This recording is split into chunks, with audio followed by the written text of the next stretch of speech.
De nous alerter sur la situation au Sénégal. Avec cette question, est-ce que le pays est au bord du chaos? Le principal opposant, au président, oui, Macky Sall, risque 10 ans de prison pour viol. Et alors, quel est le rapport avec les troubles?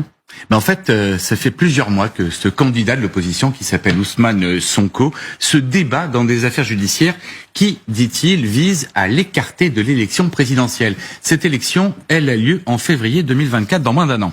Alors, il y a 2 jours, le procureur de Dakar a requis contre Ousmane Sonko une peine de 10 ans de prison pour viol dans ce tribunal, pour le viol d'une employée d'un salon de massage. Le déballage de détails sexuels sordides a été totalement inédit dans une société, un Sénégal, extrêmement prude. Le verdict sera annoncé le 1er juin prochain. Et c'est là où il faudra attentivement regarder.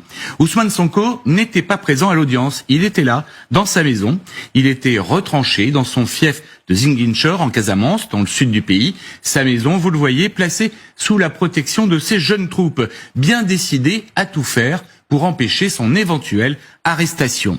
Alors, dès que le réquisitoire a été connu, Sonko a harangué ses militants et il a appelé à une marche, tout simplement, sur Dakar, la capitale. Une caravane de la liberté sur 500 km pour faire plier le président sénégalais, responsable donc de ses ennuis judiciaires.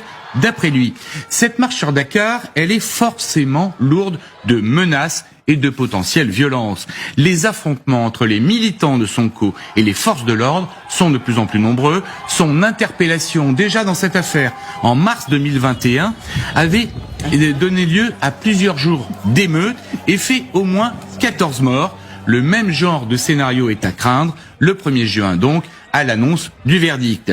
S'il est condamné, Sonko n'hésitera pas à encourager les émeutes. Le candidat populiste de 48 ans n'aura plus rien à perdre. Ses troupes chauffées à blanc ne demanderont qu'à en découdre. Alors, Ousmane Sonko, qui est-il? C'est un ancien inspecteur des impôts. Il a fait l'ENA au Sénégal. Il a été radié de la fonction publique pour avoir accusé plusieurs personnalités, dont le frère du président, Aliou Sall, de fraude fiscale. Il est entré en politique dans le but de faire dégager Macky Sall.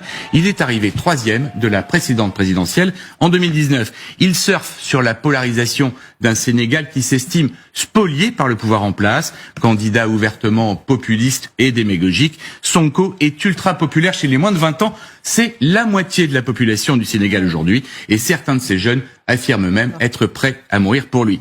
Alors, pour ajouter à la confusion, Elisabeth, l'opposition affirme aussi que le président Macky Sall ne peut prétendre à un 3e mandat. La Constitution n'en permet en effet que 2. Il pourrait y avoir un peu de tripatouillage. En vieux sage, le président sénégalais Sall reste très discret, mais si les choses tournent mal, il lui faudra bien descendre dans l'arène, et pas seulement électorale.